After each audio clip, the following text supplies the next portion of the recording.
So hi, Will McGraw's podcast. I'm Shane, I'm Glory. and we're here with. Lee? I'm Luke and we're Low Lives. And we're asking some questions today about their upcoming album, Freaking Out. So congrats on that, by the way. How do you guys feel about the response to the announcement so far? It's been great. It's been really, really good so far. So we're excited to get it out.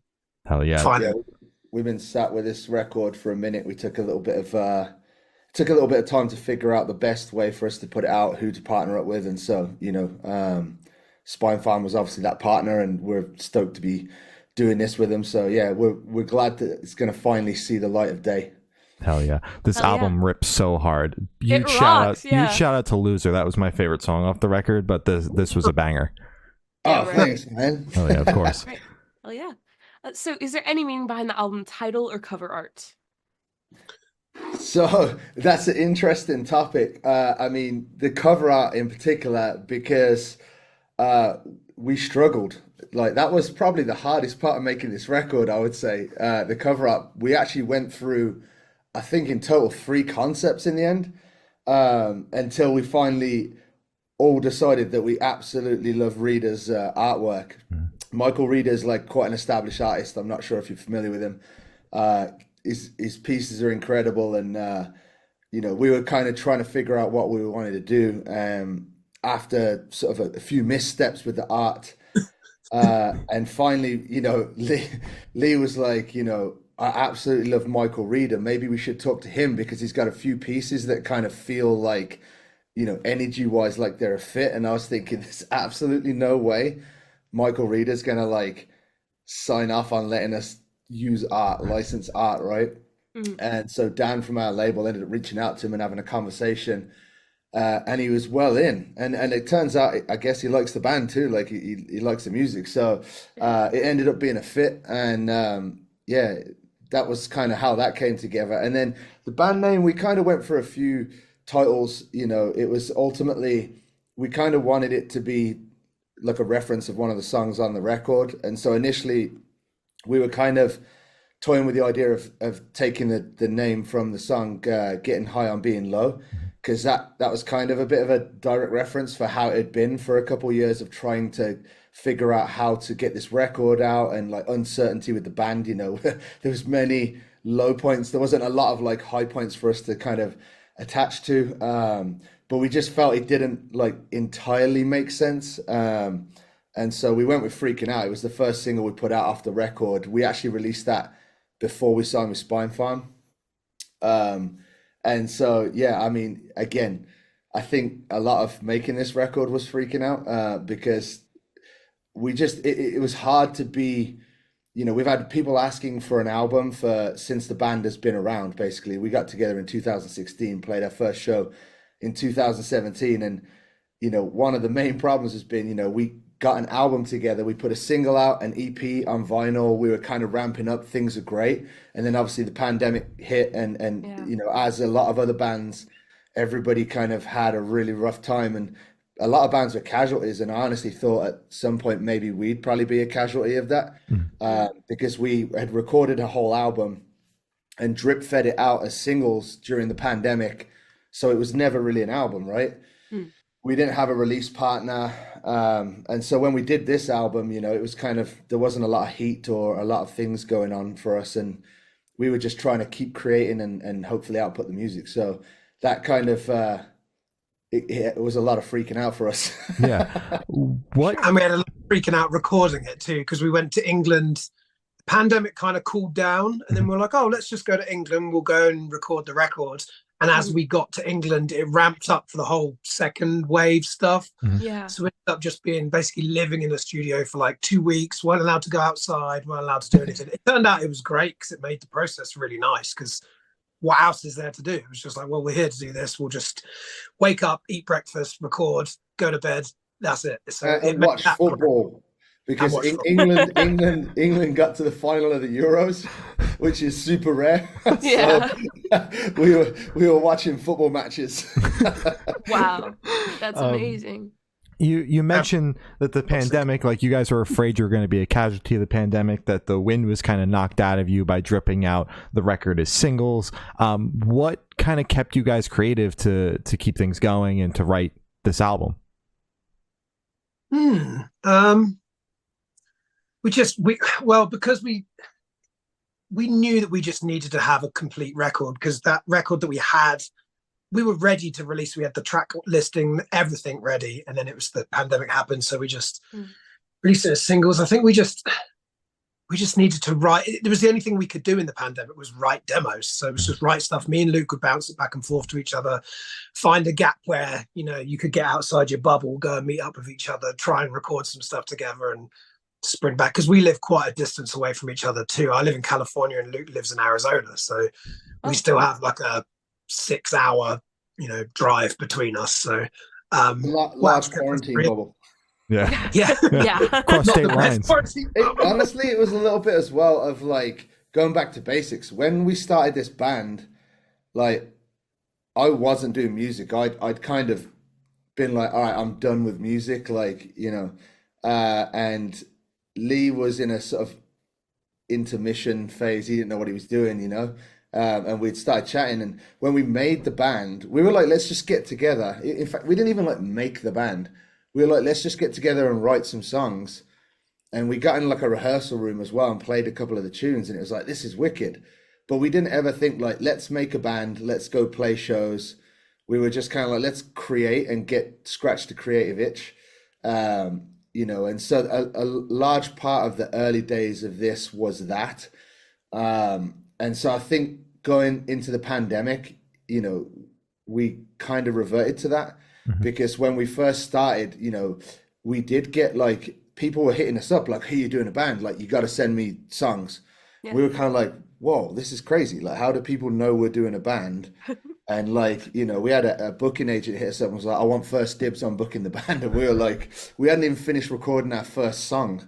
Damn. And I was like, this is weird. Like, how does anyone know about this, right? So we didn't expect to be able to come out and like, the first 3 shows we played were like support slots on sold out shows with wicked bands. And we were kind of like, whoa, considering we never imagined it going, anywhere. When it came to the pandemic and things were slow and we're kind of in our low point, it was reverting to that. 2019 was one of the worst years for this band. And then we sort of got like a little spike up. We got like a sick tour. We put some tunes out. We had some great feedback. And we got going early 2020. It was like, all right, man, things are back on. And then it was back off. Yeah, So for a long time. Right back off. And I mean, you guys also owed yourselves a full record that wasn't dripped out as singles and do it your way. So I'm glad that, you guys weren't a casualty of the pandemic. So Absolutely. Yeah, I feel like we were turning into a meme. The amount of time we were promising a record, like people would be like, "When's the Big record things coming?" Damn. So what song off this album took longest to write, and which one is your personal favorite? Ooh, which one did take the longest to write? Good one. Yeah, they were all quite quick. There wasn't really one that was. I guess we have a song called Damien. That song has been around for a while. That was going to be on the first record. Yeah, we actually recorded it in the studio for the first record, and we didn't even finish it. A lot of our songwriting process, we tend to have music before lyrics. So we tend to like build out a song, and then we have like maybe some vocal melodies that we're kind of like, okay, like we could shoot for this. So, you kind of have melodies with like sort of syllable planning, but we didn't have any like lyrics. And then we usually try and peg down like a topic or some kind of something that's getting under our skin, or something relevant that we need to get off our chest to sort of like write the song about. Nothing came around for that song ever. And then it came back around. Actually, Bushby, the producer, he was like, I want to record that song. And we were kind of like, really? And he was like, yeah. And we were like, oh, okay. Well, we already tried to do this one once. And so we ended up sitting down on a lyric writing session. Actually, are you guys familiar with the song, Damien? It's the song before last on the record. Yeah, we listened to the record. That kind of lead on it. That wasn't on it. Lee came with this kind of lead, and I was like, it changed the song for me. And I was like, all right, like that makes me feel like better about the song. You've just lifted the song. And then we kind of started talking about what do we want to talk about, you know? And I've always been into Alkaline Trio, Private Eye. I love the lyric structure on that song, and I was like, what if we kind of took that approach? I'm like, do we know it? What if we want to just talk about something that happened, like a story, like, you know, something that happened in our youth that, you know, maybe we knew about, something from the UK, you know? And he was like, I had a friend that went missing when I was a kid in the early, I think it was late 80s or early 90s, Lee. Early 90s, like, well, mid 90s, like he So, 95-ish. yeah. So where Lee lived in the UK was on a little island called Isle of Wight. And there's like a little ferry that goes between the mainland and Isle of Wight. And I guess it's like a music festival. yeah. This lad Damien disappeared, and he had kind of remembered it like quite vividly. And so we kind of just went on Google and started like looking up some of the facts of like the story or what was known, because it's still an unsolved missing person. Basically, there's no answer to it. And we were like, man, let's like talk about that. You know what I mean? Let's, you know, so the song basically came around about that in a kind of Private Eye style, like, because you know, it's quite a dark story, and just Lee telling me was kind of affecting me. You know, I mean, I didn't know about the story, but him telling me about the circumstances behind it kind of affected me. And weirdly, actually, full circle, I live in Arizona, very suburban, and somebody across the street who's friends with my wife was talking about they share podcasts, like unsolved mystery podcasts. Yeah. And the lady across the street had shared an unsolved mystery podcast with my wife, and she listened to it, and it was about Damien. Oh, wow. And she's like, hey, she's like, did you like say you were writing a song about somebody that went missing on Isle of Wight? And I'm like, yeah. And then she told me this podcast. I'm like, this is crazy that they like know about this. I would have never in a million years thought a small place like Isle of Wight, they'd know about it. So it's such an insane story though, because the guy no one has any idea what happened to him at all. There's so many different, there's like rumors and everything, confessions of a guy like, I killed him and buried him here, but it's just like they have no idea. But it was like a weird small, you know, it's a small little island, so everyone knows like each other kind of thing. So it was quite close to our circle of like, he was kind of a bit of a weirdo and stuff. It's banana story, and we've never written anything kind of like that before, because all our songs are more personal and mostly about being sad. So it was quite nice to write something that was totally not what we would normally do. So I would probably do that again. It was kind of fun. My favorite song on the record though is Closer Than You Know. Like, I loved the music. I think it was actually titled Weezer. It was actually titled like Weezer-esque or Weezer or something like it was kind of like, let's use some Weezer chords, you know. And so there was some Weezer chords in it. And then Lee was like, I've got lyrics, and he wrote the lyrics to that song. And like, when he, again, like, I don't know, man, when he told me about the lyrics, he was like, this is what it's about. I read this thing, I wrote these lyrics, and I listened to it. Like, I had a lump in my throat. It like hit me in the chest, and I was kind of like, whoa. And it's weird because I was trying to think about the last time that I was affected by lyrics in that way, you know, and it was great because Lee had fully written all the lyrics to that song. So like, I didn't have no creative involvement. So I was able to be more of a listener rather than kind of like looking at it like as in like something that we'd co-created. And so like listening to his lyrics on that and the you know, that it still gives me chills now when I listen to it, which is cool because like I don't often get to, you know, like I don't often get to consume our music that we create from that perspective, and that's one of the songs that I can consume that song from that perspective, you know. Awesome. That's amazing. Oh, Lee, your favorite? Possibly the last song is called Vertigo. It's like super, we have like a little cello and stuff on it, and acoustic. I really like the lyrics on it. Me and Luke wrote the lyrics. He came to my house and we just sat. It was like, I guess it was pandemic still. We just sat, I live like in the mountains, like in the sticks. So we just like sat out on my deck, and we have a little bird called Chaz who comes to our house that we feed him peanuts, and he comes up and you can feed him out of your hand and stuff. What is he again? He's a blue jay, right? Yeah, he's a blue jay. Oh, he's back again. Came back. The sun is finally back here. So he's so friendly. He like flies in. he'll land on you and like eat the nuts out of your hand. It's like a trip. I've never had interactions with nature like that. So That's awesome. Fucking And then he Snow like does White. a dive off the deck. total Snow White. So That's yeah, we fucking just kind of we just wrote the lyrics while we just sat out there and wrote the lyrics. We had, you know, a couple drinks, fed Chaz, and the lyrics came really like, I really liked the picture the lyrics paint in that song a lot. Mhm. And it was also nice because we kind of envisioned it being super stripped down with a cello player and stuff. And then Adrian, the producer guy, was like, "Oh, I have a friend that does like a lot of big band cello stuff." So we sent the song off. We gave some rough melody ideas we kind of wanted behind it, and then it came back, and it was like we only did one revision of it. That was it. It was incredible. I don't even remember that. Yeah, I think we did one bit. We were just like, that second verse should just be like the first verse kind of thing. But yeah, and it just came back. It was really amazing. I think it finishes the album really well. So I'd say that one's probably my favorite. Hell yeah. Good pick. Good pick. So how did the track list for this album come about? Did you guys write the opener to be the opener, closer to be the closer? Did you shuffle around to see what fits? What was that process like? Ooh. Go on, I think we knew that Vertigo would probably be at the end. Picking the first song was kind of a bit of a nightmare, if I'm honest, wasn't it? Like, we couldn't decide for a minute, could we? Yeah, it was tough. It was funny because like you were asking that question, and I think we had more of a debacle over the first collection of songs that never became an album.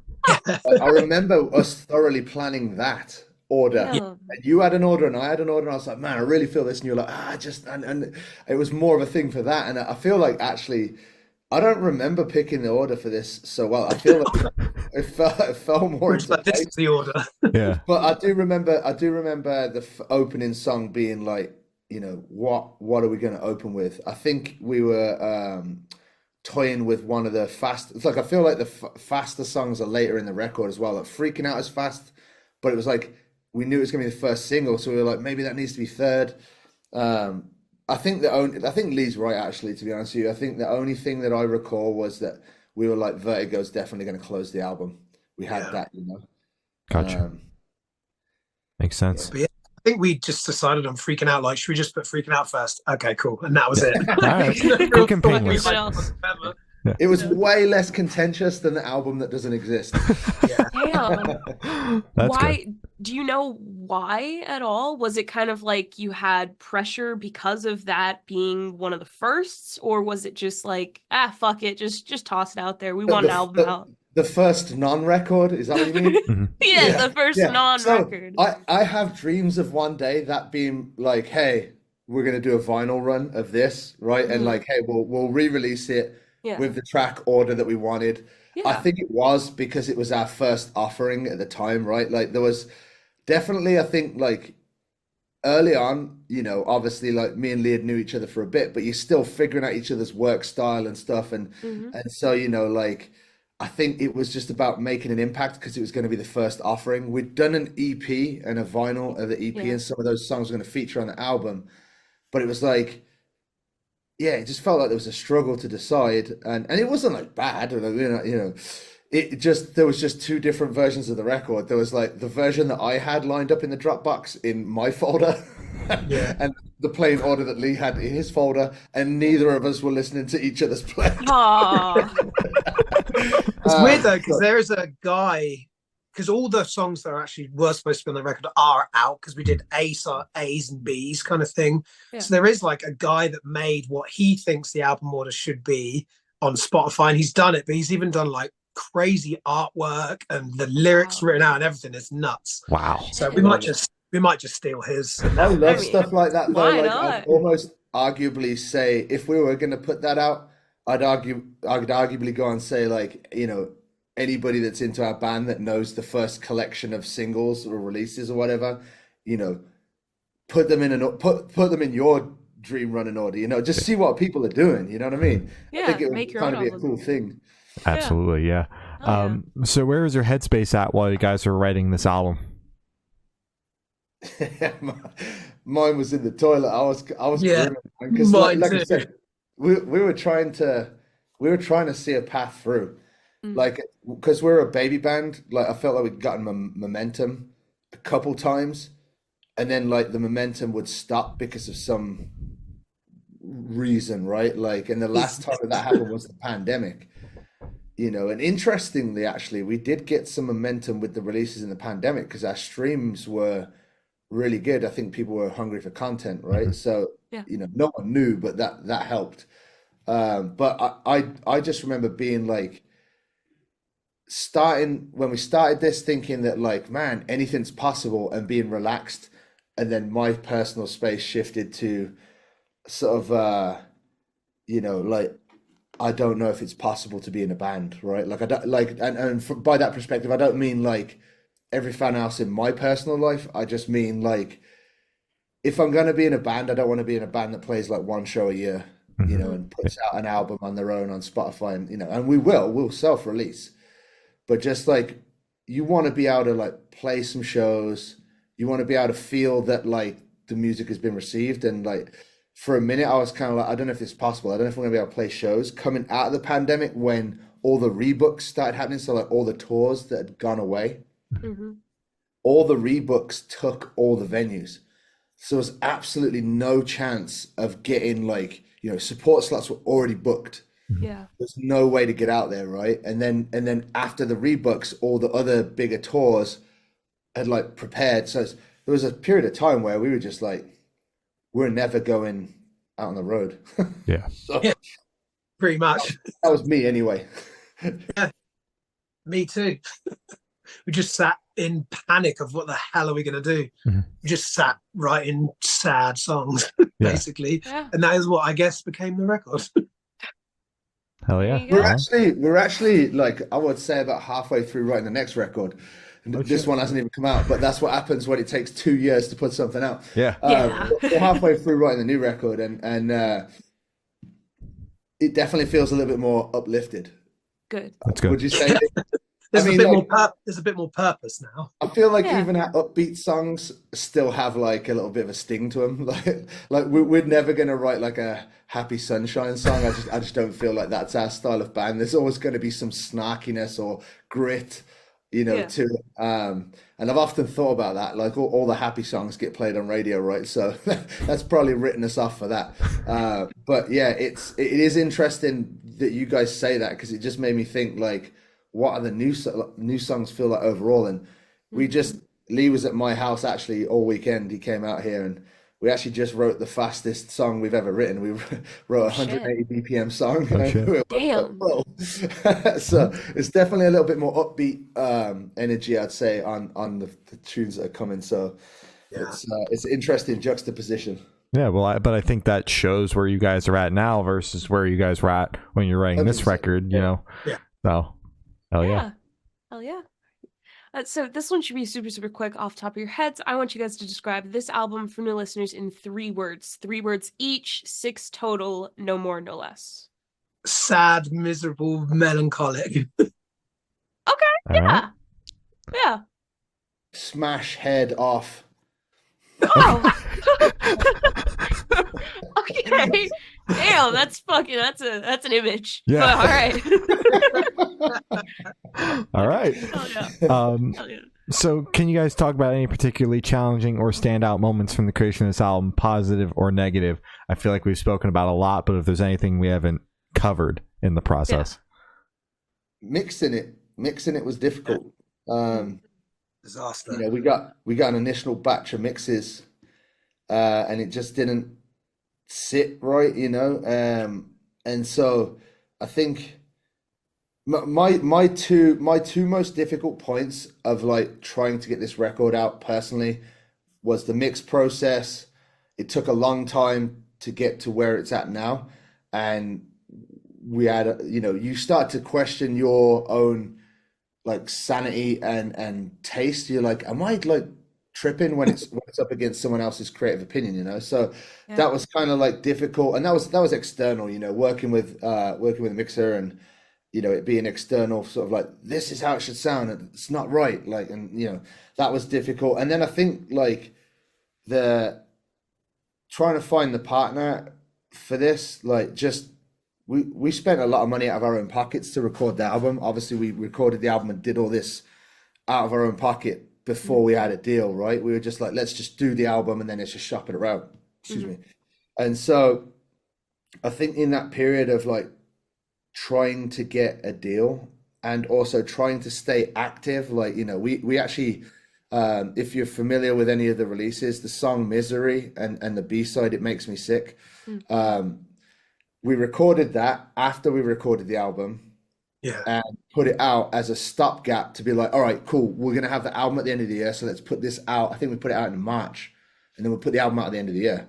I think it's been a whole 2 years since we put that out, right? So like that like gap and that sort of like thing, just like, how do we get momentum? How do we get someone on board? You know, it was really eating away at me. So I was kind of like, there were points where we were just like, what are we doing? You know what I mean? And I think that to then get finally signed to a label partner that we actually like, and also work with, like, you know, a good friend signed us. He became A&R at that label. It's like, he talked about wanting to work with us for years, but he didn't work for a record label. And then when he finally became working for the record label, he's like, I really want to do this. And it just timed out right. So like the wait-in paid off, but the gap in the middle was just kind of like terrifying.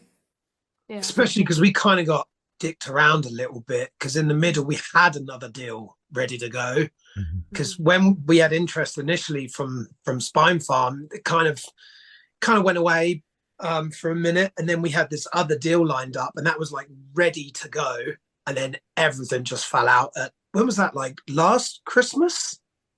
I don't Not even, the one now, but the one before. I remember that Christmas being super miserable, being like, well, we just waited around for that deal, and now that's when you put your trauma in a box and forget about the dates. That's yeah.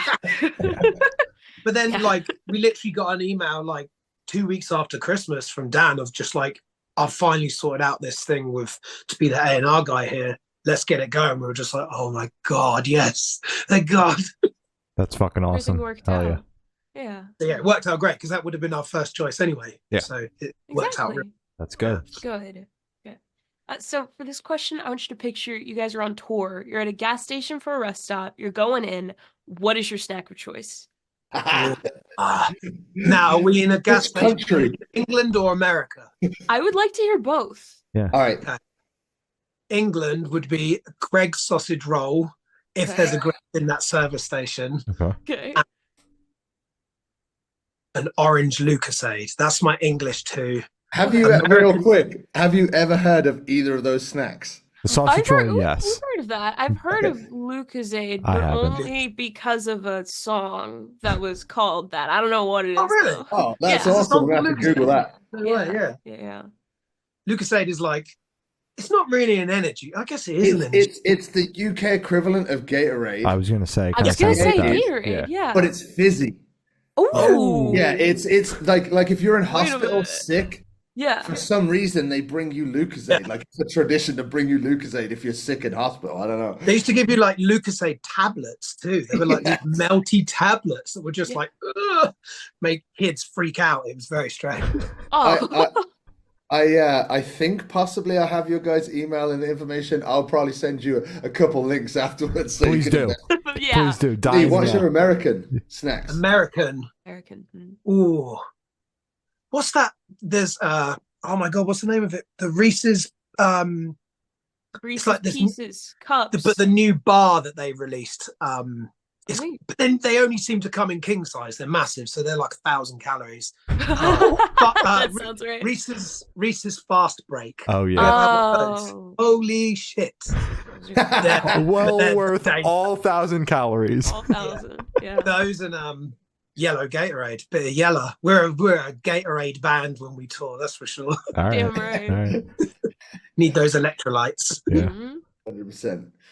Go on, I know exactly what your English ones are instantly. Did you say two? I mean, you can pick as many as you want. If we're stopping at a gas station or a petrol station in England. I always try not to say that because I feel like people are going to think I'm mocking them, but it's so fun. Petrol. Oh my God.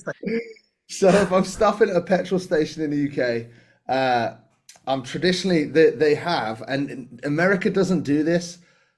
They do it slightly, but they do it really incorrectly, and so it's become a thing of like a gas station sandwich. You're like probably now. I just said gas station sandwich, and you probably just like shuddered a little bit, right? A little bit, yeah. England is all about the sandwich or wrap, and so the selection and the freshness of it is like it's guaranteed to have been made in the last 24 hours, right? Huh. The selection is incredible. So I always get a chicken Caesar wrap. Ooh. Bag of salt and vinegar. What's your dessert with that? Bag of salt and vinegar crisps, chips, and a Galaxy bar. Galaxy? I was going to go for Whisper. I mean, I will do Whisper too. I trade up. Galaxy was the original, the OG though. If I could go grab a lunch snack, chicken Caesar wraps, salt and vinegar crisps, and a Galaxy bar. So Galaxy over here, the closest thing would be Dove. I actually believe it's the same company, but just rebranded. And Dove doesn't taste quite the same, but it's very creamy, sort of like chocolate bar with no peanuts at all. 0 peanuts. Okay. I'm not. We can't have peanuts. Our bass player is super allergic. Oh Gotcha. shit! Yeah. So yeah, let's avoid. They those. shut down peanut service on planes when our bass player goes on. Oh my god! Yeah, He has it's brutal. EpiPens in like all of his bass cases. Wow. Good. We ask him every tour, "Where's your EpiPen?" And he'll go, "I don't know. I think it's in my bass case." We're like, "Bro, that's in the baggage hold." Like, yeah. Shit. Keep All that those on times you. we just forget. I love Snickers. I love it. That would probably be my American pick, actually. Fast break can go away. Snickers would be in. But there's times where I would like get in the van and just sit there eating, and then you could see his head like tilt around because I was me and Luke always kind of sit in the front. And he could see his head tilt around and he was like, "Bro, what is that? What are you doing?" I was like, "Oh shit." And I just forget about it. I have to get out of the car. And... Yeah. American snack, like, it varies. It depends because I do want salt and vinegar crisps, right? But the problem is the Lays in the gas station, they're always like that huge trough Massive of chips. Like it's like a month's supply, and I just want a small pack. So sometimes I'll get it and be like, I won't eat the whole bag, and then I'll eat the whole bag. But legitimately, like, and me and Lee just went on a total binge when he was here. Duds, milk duds, man. To me, Damn right. to me, I'm like, you can't mess with milk duds, and they're on they're on $3 for $5 at my local grocery store. Exactly. When we were just recording, we got 3 packs and we just mowed them. Nice. Why the hell not? Yeah. Hell yeah. Damn right. Damn right. And I for think the they are the best in chocolate. All right, hell yeah. And for the last couple questions, going to shift completely away from music and go straight to death row. Boom. So if you're on death row, what would your last meal be with a drink? Ooh, easy. I've had this set up for years. Oh my god. He's ready. There's a place in the valley in LA called Salsa and Beer. That used to be where we used to do all of our band meetings. For me and our bass player Steve, that's my death row meal there. Creamy cheese enchiladas, and it's the best. With their margarita would be, even if I could bring another person's margarita or any other drink in, it would still be their margarita. I feel terrible after eating it every time, but it is, yes, cream chicken enchilada from Salsa and Beer. Easy. That sounds incredible. Hell yeah. Chicken tikka masala, garlic naan bread, and a Foster's top. So in England, we do something really weird, and everybody that I have a beer with over here cringes, but I think it's from alcohol abuse and trying to drink alcohol as effectively and cheaply as possible. But that's how it was explained to me. It was apparently like for somebody that drinks too much alcohol and wants to spend as little money as possible, they would get the cheapest, horriblest tasting beer, and then put about that much in the top of the pint of Sprite, right? So like it became like you call it a dash or a top, and so northern is dash, southern is top, right? There you go, northern is dash, southern is top, exactly. And so Foster's is an Australian like domestic lager, so it would probably be comparable on a level to like Coors Light or Bud or, you know, one of those kind of just cheap beers. Yeah. Foster's Top, Sprite in there. Jobs are Makes good. sense. That is our weird. That's in the first few hours of arriving to England. Every time, that's our go-to. That's the go-to. Oh yeah. Yeah. Straight to the pub, straight to Foster's Top. In England, But we still get you still Australian get judged beer. in England for it too. Like people will still look. Like my wife is just like, "What are you doing, bro?" Yeah. Like, well, come on. Come on. Yeah. Ugh. But it tastes so good. It's like a shandy. All Oh right. yeah. I mean, Honestly, the next, I don't know if you guys drink, but if you do, the next time you try like a blonde beer, have them put about, I don't know how many ounces that is, probably 4 inch. ounces. Yeah. I don't know. Yeah, like not in the bad. top. Set. Okay. Refreshing. All right. Keep that in Noted. mind. Okay. So I have the honor of asking the last question. Every single person we've spoken to has actually said it is the most important question. Okay. What is your favorite color? Ooh, Black. Okay. green. What'd you say, Yeah. Luke? It cut out for me. Me? Yeah. Yeah. Green. I Green, love okay. green. Like, and we've talked about literally having our entire back line, like seafoam green, which is like a lot of old guitars come in seafoam green. Like, even though Lee's just said black, Mhm. I know that he absolutely loves seafoam green, and Called him out. I've had my hair seafoam green. He's had his hair seafoam green. I was like talked about getting seafoam green drum kits, cabs, the works. One day we might make it happen, but yeah. Hell yeah. Hell yeah. All right. What's Now your black. guys' colors? What's that? What's your guys' favorite colors? Black. Yellow. Oh, Oh, yellow. That's Yeah. cool. Hell Yeah. yeah. Hell I yeah. do black. I do black, yellow. Yeah. Blue, Right? blue is a close second for me. Red is my second favorite. Yeah. Nice. Hell That yeah. is an important question, though. Yeah. Isn't And it? it's the most I- important. I tend to like, you know, when you find out someone's favorite color and they're like green and it's the same as yours, you tend to feel like an immense further connection. It's a Yeah. bonding moment. Like, what's your star sign? Yeah. Exactly. See, that's what that is to me. Yeah. It's like, yeah, oh damn, Exactly. green. Oh, yeah. Okay. That's like that whole thing of which is your favorite hob on the stove. Yeah. yeah. That's the connection. Back left every time. Yeah. Oh, what? Back left. Back What left the is fuck my does go. back left? Front It's right. front but right. Whatever. One, how the Exactly. you're not going to get splashed by oil or whatever's in it. The back That's just splash is gonna ridiculous. get This has dead. opened up a. I can't do this right now. Back left is ridiculous. That's crazy. That's wild. So egregious. So really aggressive. Right. Lee, they're gonna rate the album a 3 out of 10 now. Right? no. Yeah, I know. Ruined our whole cred now. Back left. Come on. Band Yeah, left. Yeah. Like, 3 out of 10. Lee uses the back left burner. That's the entire review. we That's don't even give a fucking shit about the ridiculous. music. Yeah. Exactly. It's Doesn't just matter anymore. No. exactly. No. So sorry, Boy. guys. That was a Boy. wasted interview, and I'm sorry to. Oh my god. You guys are gonna get a note I'm from so your sorry for publicist. wasting your time. They're not just running this one. Yeah. Not happening. So as Gloria said, those are the questions we have today. Is there anything that you guys would like to plug? We have a new single coming out this Thursday, which we only realised yesterday. Nice. Nice. We didn't. We knew, Mm. but Well, we knew, everything yeah. else had just made us forget, and we were like, "Oh, it's mid-April already. We have another single coming out." So- Yeah. Nice. This year's Yeah. gone far too fast. Yeah. Yeah. Agreed. Yeah. Hell yeah. We got to prepare for that this week. Mhm. And that's this will be the final single before the record, right? Yes, sir. I believe they're doing a focus track. There'll be a focus track, which I think is Closer Than You Know, which Yeah. I think like that's not a single, but it's kind of like when they do like the albums out, I think they'll just hit them with a, hey, hit this track, you know? Yeah.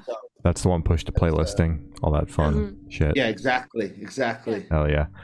And our guy's favourite song too. That's why it's Yeah. the focus Yeah. track. Hell Nice. yeah. Hell yeah. He also got hit in the chest by those lyrics as well. Like we Yeah. played our London show last year at the end of tour, and he came down and he's very funny. He got in the dressing room. He came up, listen. Like, what is Closer Than You Know about? Like, I got to talk to you about it. Like, you know, and he had already created some close emotional bonds and like made those lyrics relate to him and a situation in his life.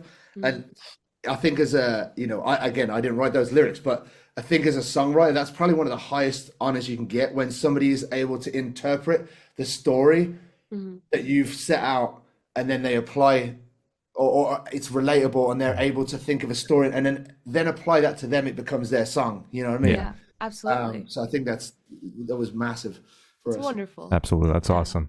Well, thank you for silence, guys. Been Lee and Luke from Low Lives, and we have been the Good Noise Podcast.